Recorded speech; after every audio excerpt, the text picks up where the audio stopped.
Hey everybody, this is Alex Merced from alexmercedcoder.com with our next video in our React lessons. And basically in this video we're going to continue on. So basically in our last video we created this body component, and that body component has this main page, and we wanted to go to a couple other pages. Now these buttons weren't there before, so I'm going to show you how I brought these buttons in a moment. But basically at the end, not many at the end of this video, but when we finish this particular piece of this project, these three buttons will be able to toggle between different pages. And this is where we start really seeing the benefit of a single page application. Because instead of going to a whole separate HTML file that has to re-render either at the server side or at the browser side, which is a slower process, what's going to happen is that these pages are going to toggle those booleans we put in the state, which we'll revisit in a second, and then that'll re-render this component to show something different. So instead of the whole page having to go re-render itself, only this part will re-render itself, which is just less work for the browser to do, which means they can do it faster, making for a much smoother user experience. And on top of that, you don't have to see this part re-render, you won't have to see any footers we have re-render, it would just be this main body part. Again, in modern day React applications, you'll bring in a separate library called React Router, which would kind of give you this functionality a lot easier. We're kind of doing it manually, so that way you can, is more of as an education and ability to understand React more and how it works. Also, if you're using like a framework like Gatsby, that's like a framework built on top of React, it has its own routing capabilities built in. Actually, like Gatsby is really cool because there you don't even have to really worry about routing. It just has a folder and it just treats each of your JavaScript files as a individual page. So once you know the file structure of a Gatsby project, it's just, you don't have to think about it. It just, if you put a link to a particular page, it just goes there, which is really nice.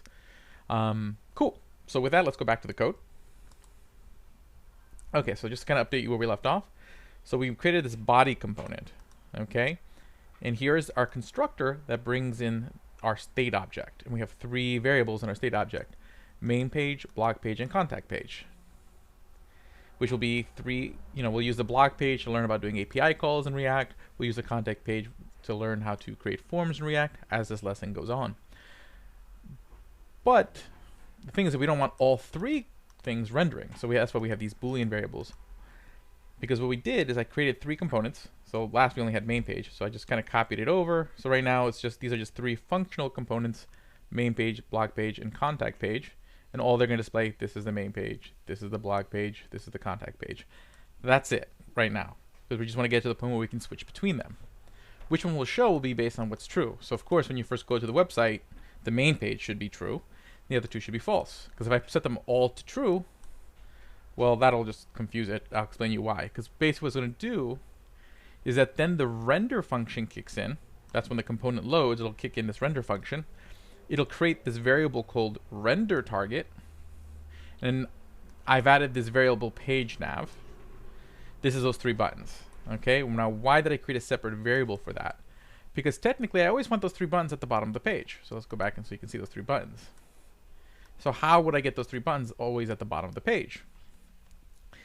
I have two options. I can either add these three buttons to each of my components, which is redundant, and then if I make change to one, then I have to make a change to all three. Not the best way of doing it, because again, there can only be one parent level element.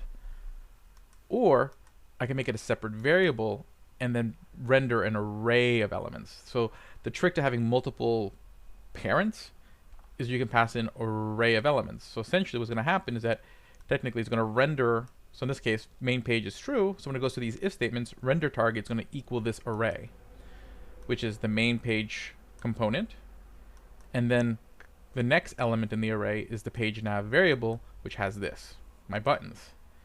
So technically the div is a parent and the main page element is a parent, but they're treated as separate things that you're rendering, different items. So that's how you can have multiple parents being rendered at the same time, by making them an array. You could also just make them an array within the return function, but I think this is just a little bit easier to read and see what I'm doing. And I always just prefer something that's just easier to read. So basically all it does, all we know is we're returning whatever the render target has. So whatever the render target variables were equal, that's what's going to be rendered to the screen. Since right now main page is what's true, that render target variable is going to equal the main page component and the page nav, which are the 3 buttons. Okay, notice I didn't make the page nav. I could have made the page nav a whole separate 3 button component. The reason I didn't want to do that is because then we're gonna then we have to start worrying about the whole keyword this as we start playing with the state, because I'd have to pass the state as a prop into that page nav component, and then have to pass a function into it to. It gets a little bit more complicated, which I don't want to get that complicated quite yet. So I want to keep those buttons in this body component. So that's why I did it this way. Okay. It does get more organized if you just break everything up into smaller and smaller components. It makes your code a little bit more concise. But it also means we have to introduce some other concepts I don't want to introduce yet. So one step at a time. Okay, but so just to, again, so we see, let's go back to the page. There's the main page component. And then here are the 3 buttons that are in that page nav variable.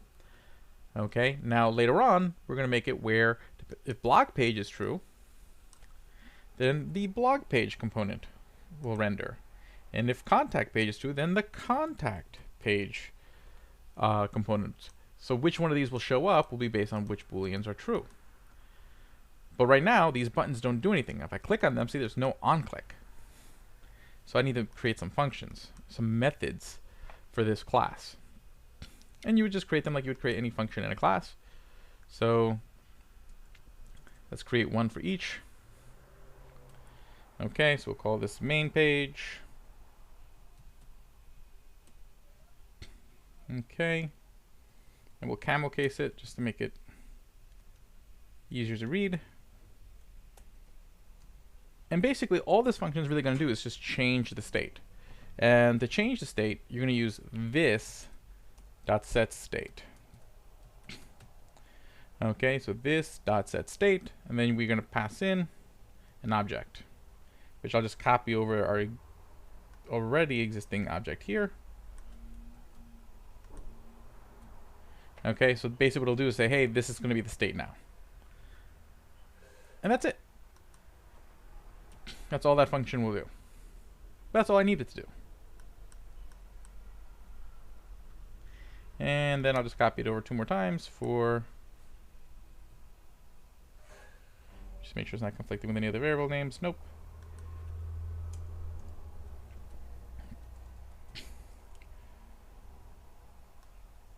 So then we want to do it once for blog page and do it again for a contact page. So this is where we're going to start seeing that it'd be nice to break this down to multiple files. Again, I'm using right now React as a CDN in the head of the index.html, which means I kind of have to have everything in sort of this one file. But if you do everything sort of from the node side and you use like create React app to queue up your React application, then you'll much more easily be able to break this up into multiple files. We will explore that eventually. Okay, but let me get back to my body function. So here we go. Now blog page, that means we want blog page to be true. And we want main page to be false. So that way only the blog page is showing up. False. And for the contact page, we want main page to be false. And contact page to be true. So this is not a bad way of doing sort of basic routing without having to bring React Router per se. But again, you kind of have to think through how many pages you're going to have ahead of time and set up all this. This is a lot of code when you can have libraries like React Router or a framework like Gatsby built on top. That's going to simplify that for you. But again, right now, step by step. Cool. So that should be it. So let's just think about that. Let's say that's just sets that to that. And that should work. So now we need to put it into these buttons. And I'm sure we'll run into some syntax errors along the way here. But basically, now we're going to do an onClick function. Now, usually when it's an HTML, normal HTML element, you would just do onClick and then equals, and then you would put like function in quotation marks. Since we're in JSX, which means the HTML within the JavaScript file, the syntax has to be a little bit different. So it's got to be camel case, so onClick. And then instead of quotation marks, it's going to be the curly bracket, so that way it knows it's referring to a JavaScript variable, which is going to be this dot What was the? I think it was main page. Yep. And then we're just going to copy and paste this over to the other ones. And you don't put the parentheses at the end, because then it's just going to keep calling, every time it loads up the button, it's going to keep calling the function, and it ends up in a big loop of re-rendering the component forever. Don't want to do that. Okay. So then this will be blog page. And then this will be contact page. Let me just make sure those are the names of my functions. Yep. So it's calling that function that's built into this component. And again, based on which one I'll click, that will change the state, which will re-render the component, which will then kick in this, looking through this if again, based on the new state, and that will show a different set of, change render target. Okay, so let's see if all that's working. Okay, so far, wait, is it gonna show up? Yes, it rendered. Okay, so that's a good sign. So now if I click on blog page, oh, we ran into an error there. Cannot read property set state of undefined. Let's see here. I think here we're gonna start running into that whole this issue. So let's see here. This dot set state.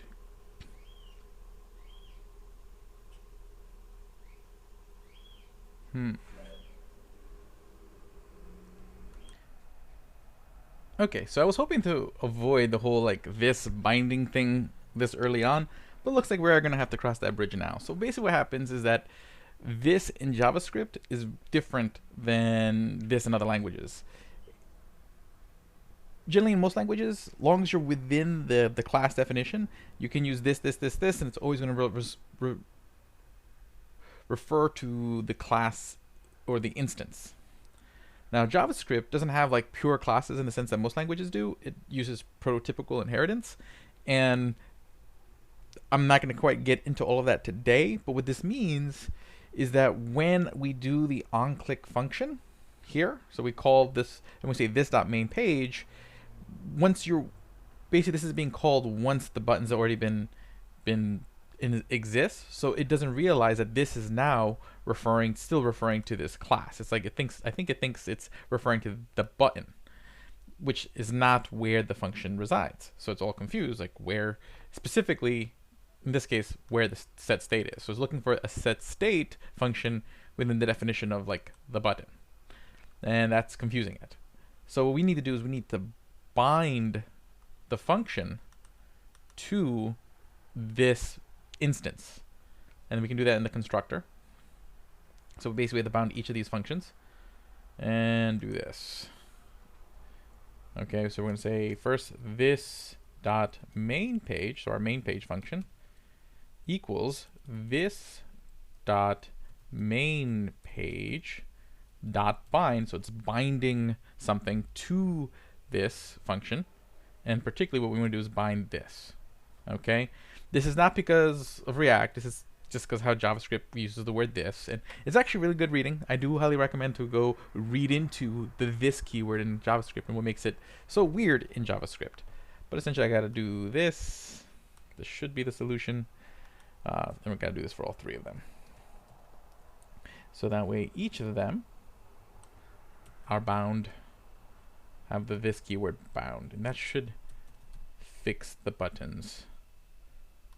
So contact page, contact page. So let's save. Let's see if it renders.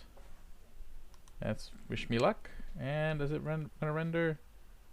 Oh, wait. Yes. Okay, so that means we don't have any major issues. So let's click on blog page again, and it works. See, and now I can toggle between the different pages. So now we can start creating more content within those three sections. Cool. And you see how it just happens, and see, you don't see any like flicker on the menu. Why?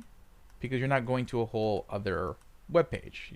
You're still on the same page, but you're able to toggle between these different components. That's sort of the benefit of a single page application. Okay, this whole idea of data binding. So when data changes, it's automatically updating. And in this case, the way React is doing it is that these functions, like when I set state, the virtual DOM is picking up on the changes, and then it's comparing it to the DOM that exists in the browser and says, oh wait, this piece has changed, so let me go make that change, and it changes the screen, and this all happens really quickly and very smooth, making it a very fast and smooth experience. And the thing is, this is already loaded onto the client's computer. So it's not like the minute I click on blog page, does I have to go send a request to the server and say, hey, can I get that website again? No, it's already there. They just have to click the button and that portion loads, making for a quicker, smoother experience for the user. So now we're starting to really kind of see the benefit of sort of what React is giving you and what it's providing you, and what all these sort of single page application frameworks give you. Because again, it's not just React, it's Angular, Vue, Stencil, Svelte are all tools that you can use to create stuff like this. This particular series is on React, which is by far sort of currently the most popular, and there's a lot you can learn in React. But yeah, so we successfully kind of created a little routing. Very nice. Okay, and then what we'll do is I'll create some stuff on the main page. So if you're doing this, if you're coding along with me, put some stuff on your main page, play with it, make something nice. And I'm gonna style these buttons between now and the next video. And then the blog page, we're gonna do an API call to a blog that I have, a headless blog, and populate that there so that we can see how you would do an API call and map it to the screen. And then in the contact page, we'll play with forms and see how you would use forms in React. So I'll see you guys in the next video. You guys have a great day and enjoy.